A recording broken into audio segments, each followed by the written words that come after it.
What if I told you instead of putting your dog on a diet to get him healthier, you could just give him a pill and he'd live longer? That's a lot easier than saying no to those sad, hungry eyes every mealtime. I think a lot of us would. But there are a lot of risks to that easy button approach that we need to understand. This is more than just a theoretical question.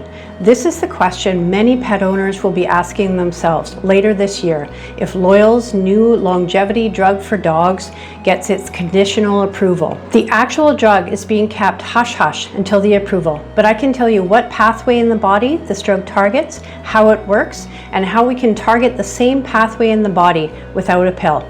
Hi, I'm Dr. April. I'm a vet. I like to dig into the science and give pet owners the information that many pet owners don't know yet, and some vets don't either. The drug is codenamed LOY-002, and it just passed a big hurdle towards its conditional approval in the US. The FDA granted RXE approval, which means reasonable expectation of effectiveness. This is given based on preliminary studies, not the multi-year full 1,000 dog study that Loyal is doing.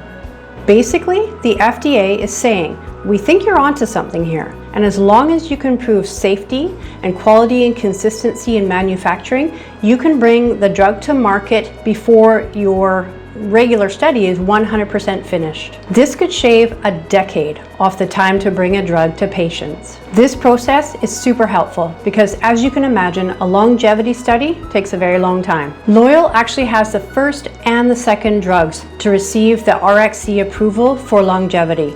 They have 2 drugs in development for longevity at the same time, which is pretty amazing. And they actually work in a completely different way. Their other drug targets the mechanism that leads to large breed dogs having much shorter lives than small breed dogs. I'm going to reveal why big dogs have shorter lives and how I think this drug works in my next free weekly newsletter. Sign up, link below, if you're interested in cutting edge information that a lot of vets and owners don't know yet. LOY-002, on the other hand, is being tested in any dog over 14 pounds in the largest study for a drug approval in veterinary history. The STAY study has 1,000 client-owned dogs spread across the US. So we're going to do a little detective work and make some educated guesses. Clue 1 comes from CEO and founder of Loyal, Celine Haliua. This is a quote from her. LOY-002 emulates what we believe is biologically activated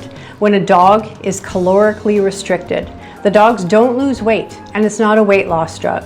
It activates a downstream mechanism. She also goes on to say, the one thing that has consistently shown lifespan and health span extension in any complex organism is caloric restriction. The inspiration for this type of longevity drug is a very cool study from Purina in the 1990s. They took 50 Labrador retrievers. They fed half of them 25% less. Those restricted fed dogs lived on average almost 2 years longer. They had less arthritis and they got it later than the chubbier ones. The goal of LOY-002 is to mimic the longevity benefits we see from caloric restriction and fasting by activating that downstream mechanism. It fools the body's energy sensors into thinking it's eating less and less often. And here's where we get away from fact and into my theory. I think it activates the same pathway as one of the most commonly prescribed drugs in the world. Metformin is one of the top choices for treating type 2 diabetes, and it's also in the middle of a longevity trial. LOY-002 is probably not metformin though it may be a derivative of it. But this discussion of metformin brings up a really important consideration, and that has to do with unintended consequences. It is thought that metformin would be a really awesome longevity drug, but some studies are showing that it can actually do harm. It may interfere with the cardiopulmonary fitness of people, and one way to measure this fitness is VO2 max. This is the maximum amount of oxygen your lungs and your body can take in during intense exercise.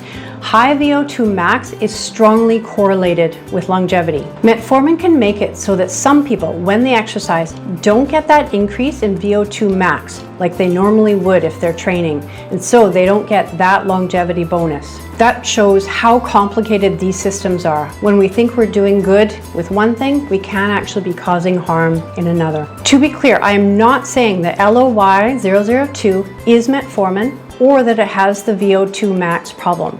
but rather I am saying that any drug has potential unintended consequences. Medicine is littered with drugs that were brought to market for one purpose and were found to have other effects, for better or for worse. Metabolism and energy use in the body are complex systems, and an effect in one area can have a downstream consequence in another. There are also unknown unknowns, ones we don't know that we don't know. As a veterinarian and a pet owner, I'm quite excited about these two drugs for longevity, but I think we need to keep a healthy skepticism, especially with drugs affecting a complex metabolic pathway. And the full picture of benefits and risks will emerge probably long after the trials are done. I would still prescribe them after the conditional approval and try it for my senior beagle. I think the promise of a longer lives for our loved ones is too tempting for many to turn down, certainly for me. If we hold out for perfect information, we may end up missing good benefits. Let me know in the comments if you would consider giving a medication like this to your pet, or if you would hold out and try one of the lifestyle changes I'm going to recommend in just a moment, because there are quite a few things that we can do to increase health and health span and longevity for our pets. 1. Feed your pets to a lean body condition. Remember, those lean labs lived almost 2 years longer than the chubby ones. 2.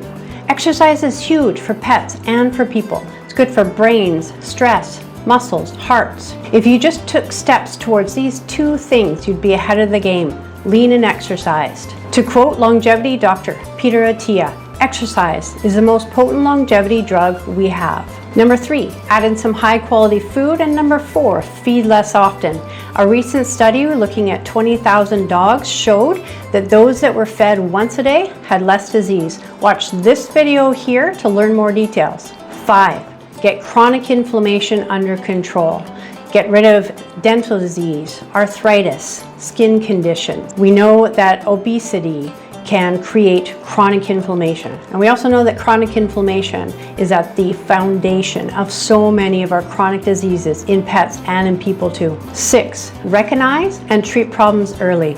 Take your older, aging pet to the vet more often. Consider the screening blood work. 7, keep the brain healthy too with mental exercises and good diet and exercise. There's new evidence that when we spay and neuter our pets, or if we do, impacts cancers, joint problems, brain aging, and even longevity in some breeds.